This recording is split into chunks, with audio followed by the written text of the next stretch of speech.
తెలుగు ప్రజలకు అన్నం పెట్టే కృష్ణా గోదావరి డెల్టాలకు పెను ముప్పు ముంగిట ఉంది. సిరులు పండించే ఈ రెండు డెల్టాలకు తీరని నష్టం వాటిల్లుతోంది. రైస్ బౌల్ అని చెప్పుకునే ఈ ప్రాంతం మనుగడే ప్రశ్నార్థకమవుతోంది.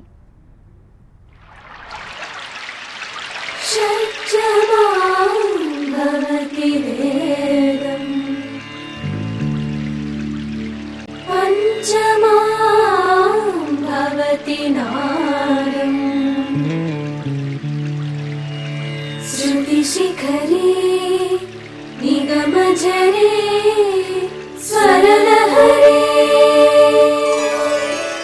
కోనసీమ అంటే తెలుగు సంస్కృతికి సంతకం.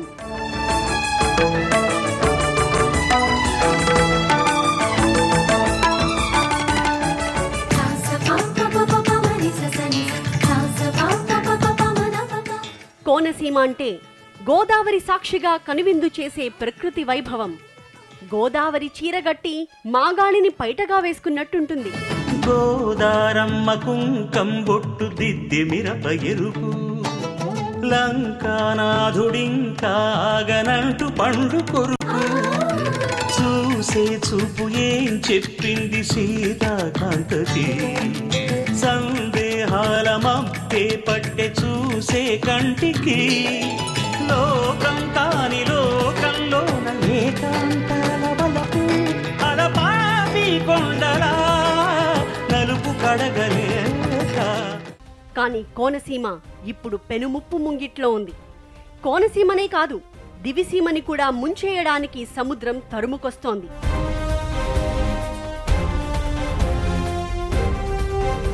ప్రమాదం కళ్ల ముందే పొంచి ఉంది.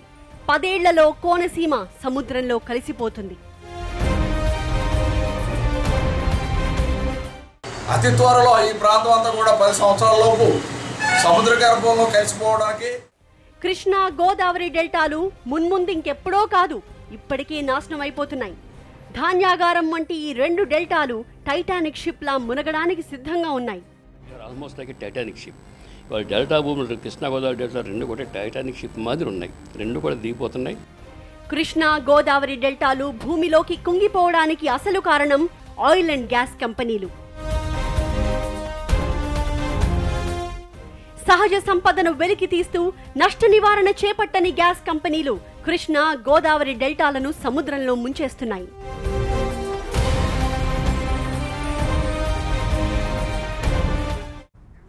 ఆయిల్ అండ్ గ్యాస్ కంపెనీలు కృష్ణా గోదావరి డెల్టాల ఉసురు తీస్తూ ఉన్నాయి.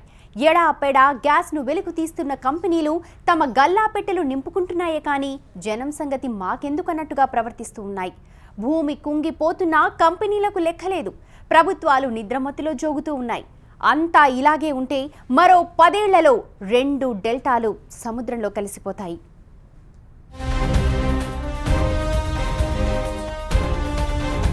మరో 10 ఏళ్లలో సముద్రంలో కలిసిపోనున్న కాకినాడ.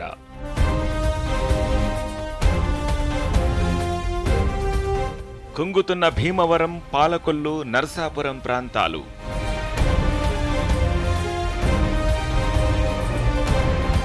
తీరాన్ని దాటి సైలెంట్గా దూసుకొస్తోన్న సముద్రం.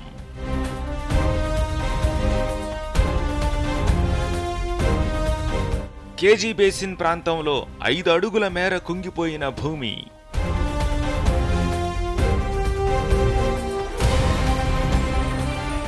అడ్డగోలుగా సాగుతున్న సహజవాయువు వెలికితీత కోనసీమకు గర్భశోకాన్ని మిగుల్చుతోంది. సునామీ కన్నా తీవ్రమైన శాశ్వత నష్టమిది. సముద్రం చొచ్చుకొస్తుంటే మన కాళ్ల కింద నేల కుంగుతుంది. భూమి కుంగిపోవడం నిజమేనా అనుకునేవారు తూర్పుగోదావరి జిల్లా అంతర్వేదికి వెళితే ప్రమాదకరమైన దృశ్యం కనిపిస్తుంది. అంతర్వేది దగ్గర సముద్ర తీరంలోని ఒక లైట్ హౌస్ ధ్వంసమైపోయింది.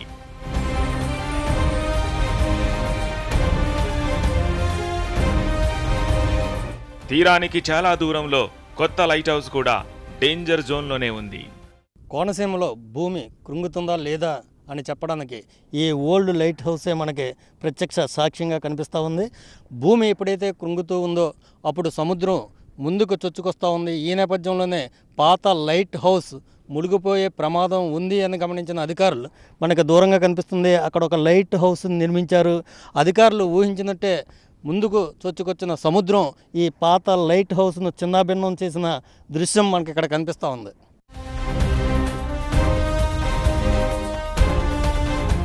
అమలాపురం, భీమవరం ఇవన్నీ కూడా ఇంచుమించు 10 అడుగులు ఎత్తులో ఉన్నాయి, 10-12 అడుగులు ఎత్తులో ఉన్నాయి ఇవన్నీ కూడా. ఇప్పుడు ఆల్రెడీ నా ఎస్టిమేట్ ప్రకారం 3, 4, 5 అడుగుల దాకా దిగింది. 3 నుంచి 5 అడుగుల దాకా దిగింది ఏరియా అంతా. అంటే పూర్వం 10 అడుగులు ఉంది, వాళ్ళు 7 అడుగులు ఉంది. ఇంకో 10 అడుగు పోతే ఇంకో 3 అడుగులు దిగిపోతుంది. అంటే సముద్ర మట్టానికి అంటే ఏంటి, మనం సముద్ర మట్టంతో సమానం అయిపోతున్నాం. సముద్ర మట్టంతో సమానం అయిపోతే ఏమవుతుందంటే ఫ్లాట్ అయిపోతుంది. అప్పుడు పైనుంచి వచ్చేటువంటి నదిలో నీళ్ళు కిందకి వెళ్ళాం. ఇప్పుడు ఆల్రెడీ జరుగుతుంది. కృష్ణా గోదావరి డెల్టాల్లో ఈ పెను వినాశనానికి కారణం ఆయిల్ అండ్ గ్యాస్ కంపెనీల నిర్వాకమే. కేజీ బేసిన్లో డ్రిల్లింగ్ చేపడుతూ గ్యాస్ను జోరుగా వెలికి తీస్తున్నారు. భూమి కింది పొరల్లోని గ్యాస్ను తవ్వి తీస్తున్నారు.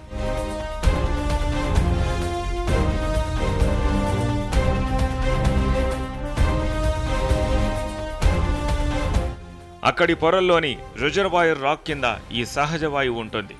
రిజర్వాయర్ రాక్ కింద తీవ్రమైన పీడనం ఉంటుంది. గ్యాస్ వెలికి తీసినప్పుడు అక్కడి పీడనం తగ్గుతుంది. అప్పుడు భూమిపై పొరల భారం అంతా రిజర్వాయర్ రాక్ మీద పడుతుంది. ఆ భారానికి భూమి కుంగిపోతుంది. అమెరికాలో కూడా గతంలో జరిగింది ఇదే.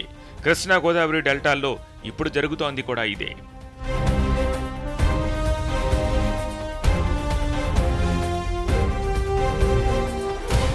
నిబంధనల ప్రకారం గ్యాస్ వెలికి తీసినప్పుడు అందుకు ప్రత్యామ్నాయంగా మంచినీటిని కానీ కార్బన్ డయాక్సైడ్ని కానీ పంపించాలి. కానీ కేజీ బేసిన్లో గ్యాస్ని వెలికి తీస్తున్న సంస్థలు ఈ పని చెయ్యట్లేదు. అంటే లాభాలు దండుకుంటున్న కంపెనీలు నిబంధనలను పాతరేస్తున్నాయి. భూగర్భంలో కార్బన్ డయాక్సైడ్నైనా మంచినీటినైనా నింపట్లేదు. అందుకే కృష్ణా గోదావరి డెల్టాల్లోని భూమి క్రమంగా కుంగిపోతోంది. గోదావరి వరదతో మునిగిపోతున్న గన్నవరం అక్విడక్ట్ అందుకు ప్రత్యక్ష ఉదాహరణ. ఇప్పటికే ఈ అక్విడక్ట్ మీదకు నీళ్లొచ్చాయని అధికారులే చెబుతున్నారు. 2013లో 18.2 ఉండగా సర్ప్లస్ చేసినప్పుడు 26 లక్షలు సర్ప్లస్ చేసినప్పుడు గన్నవరం కొత్తగా కట్టిన యాక్విడక్ట్ పైకి అయితే నీళ్లు వచ్చినాయి. గ్యాస్ వెలికితీత వెనుక ఈ నిర్లక్ష్యపు బాగోతాన్ని కృష్ణా గోదావరి పరిరక్షణ సమితి అధ్యయనం చేసింది. ఈ అంశంపై 1995లోనే ఓఎన్జీసీకి లేఖ రాసింది. ప్రభుత్వ రంగ సంస్థ అయిన ఓఎన్జీసీ దీన్ని పట్టించుకోలేదంటున్నారు ఈ సంస్థ ప్రతినిధులు. 2008లో ఈ సమస్యపై హైకోర్టును ఆశ్రయించారు. 2009లో కేసు విచారణకొచ్చింది. హైకోర్టు ఆదేశాల ప్రకారం 2009లో కేంద్ర పర్యావరణ మంత్రిత్వ శాఖ ఒక నిపుణుల బృందాన్ని నియమించింది. కృష్ణా గోదావరి డెల్టాల్లో భూమి కుంగుతున్నది వాస్తవమేనని ఈ నిపుణుల బృందం నివేదిక సమర్పించింది. అయినా 2014లో హైకోర్టు మొట్టికాయలు వేసేదాకా, అంటే 5 ఏళ్ల దాకా కేంద్ర ప్రభుత్వం ముద్దు నిద్రపోయింది. కానీ ఈ 5 ఏళ్లలో జరగాల్సిన నష్టం జరిగిపోయింది. అన్నం పెట్టే 2 డెల్టాలపైకి సముద్రం దండెత్తి వస్తోంది. భీమవరం పట్టణం దగ్గర దరిదాపు 3 అడుగుల మేర భూమి కుంగింది అని చెప్పి కొన్ని సర్వేస్ కూడా చెప్తున్నాయి.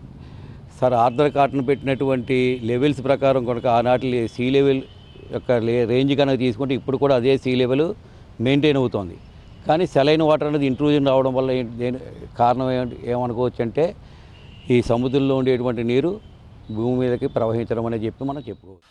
ఆయిల్ అండ్ గ్యాస్ కంపెనీలకు కావాల్సింది లాభాలు. అందుకోసం నామమాత్రపు ప్రజాభిప్రాయ సేకరణ జరుపుతారు. పర్యావరణ నష్టాలను ఏమాత్రం పట్టించుకోవట్లేదు. నష్ట నివారణ చర్యలను కూడా తీసుకోవట్లేదని జన విజ్ఞాన వేదిక ఆరోపిస్తోంది. అంటే ఈ కంపెనీలను నియంత్రించాల్సిన కేంద్ర ప్రభుత్వం పాత్ర ఈ పాపంలో ఎంత అన్నదే అసలు పాయింట్. కేవలం ఈ ఆయిల్ గ్యాస్ కంపెనీస్ కేవలం ధనార్జన మీద లాభాల మీద దృష్టి పెడుతున్నాయి తప్ప అసలు ఇక్కడ పర్యావరణం ఏం జరుగుతుందనే దాని మీద అసలు ఏమీ పట్టించుకోవటం లేదు. దేశానికి అన్నం పెట్టే కోనసీమ గుండెకోతను ఆపకుంటే మనం చూస్తున్న తీర ప్రాంతాలు ఇక మిగలవని ప్రజా సంఘాలు హెచ్చరిస్తున్నాయి. డ్రిల్లింగ్ చేయడమే తప్పని వాదిస్తున్న కొందరు ఆ డ్రిల్లింగ్ చేసే విధానంలో ప్రమాణాలు పాటించట్లేదని విమర్శిస్తున్నారు ప్రజా సంఘాల నేతలు. అతి త్వరలో ఈ ప్రాంతం అంతా కూడా 10 సంవత్సరాల లోపు సముద్ర గర్భంలో కలిసిపోవడానికి కోనసీమ వాసులంతా కూడా ఇలా మీరు సముద్రంలో కలిసిపోతున్నారు కాబట్టి ప్రభుత్వం పోలీసులతోటి ప్రజలందరినీ కూడా తన్ని కొట్టి కాంతి సీకిల్లాగా ఇతర ప్రాంతాలకు తరలించే దౌర్భాగ్య పరిస్థితి మనం త్వరలో చూడబోతున్నాం. కృష్ణా గోదావరి డెల్టాలను రక్షించుకోవడానికి రాజకీయ పార్టీలు ముందుకు రావట్లేదు. పార్లమెంట్లో మన ఎంపీలు గొంతెత్తట్లేదు. ప్రభుత్వాలకు అస్సలే పట్టదు. ఒక్కసారి కోనసీమ వాసుల గుండె చప్పుడు విన్నవారికి పెనుముప్పు తీవ్రత ఏంటో తెలుస్తుంది. కానీ అది ఎప్పుడన్నదే అసలు ప్రశ్న. మనం నిద్రలేచేటప్పటికీ కాకినాడతో పాటు ఇతర తీర ప్రాంతాలు ఉంటాయా, బంగాళాఖాతంలో కలిసిపోతాయా? కృష్ణా గోదావరి డెల్టాలు అంటేనే ధాన్యపు రాశులకు కేర్ ఆఫ్. నలువైపులా పచ్చని ప్రకృతి నడుమ సిరులు పండించే ప్రాంతం ఇది. కానీ ఆ బంగారు నేలను పాతరేస్తున్నాయి ఆయిల్ అండ్ గ్యాస్ కంపెనీలు. గ్యాస్ను పీల్చేసి భూమిని కుంగదీస్తూ ఉన్నాయి. మనం చూస్తున్న దివిసీమ, కోనసీమ కనుమరుగు అవుతూ ఉన్నాయి. ఇప్పటికే లక్షల ఎకరాలు బీళ్లుగా మారాయి. మన ప్రభుత్వాలు నిద్రపోతుంటే 2 డెల్టాల వ్యవసాయానికి పనికిరావు.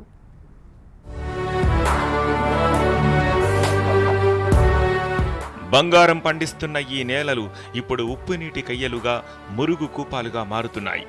రాసులుగా ధాన్యం పోసిన ఈ భూముల్లో వరి మొలకెత్తనంటోంది. కొన్నాళ్ల కిందట ఇక్కడి రైతులు క్రాప్ హాలిడే ప్రకటించారు. మరో 5-10 ఏళ్లలో వరి సాగుకే గుడ్ బై చెప్పినా ఆశ్చర్యపోనక్కర్లేదు.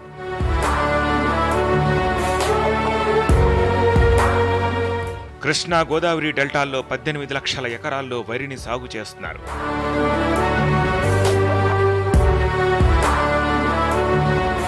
ప్రతి సీజన్లో 35 లక్షల టన్నుల వరిని పండిస్తారు ఈ 2 డెల్టాల రైతులు.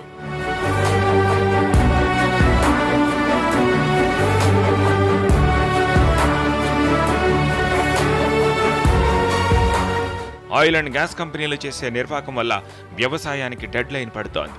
ఇప్పటికే వేలాది ఎకరాల్లో రొయ్యల సాగు చేపట్టారు. భూమి కుంగుతూ ఉంటే ఈ భూములు వ్యవసాయానికి పనికిరావు. ఇప్పటికే కాకినాడ నుంచి బాపట్ల దాకా 12.5 లక్షల ఎకరాల పంట పొలాలు నాశనమయ్యాయని కృష్ణా గోదావరి పరిరక్షణ సమితి అంచనా వేసింది.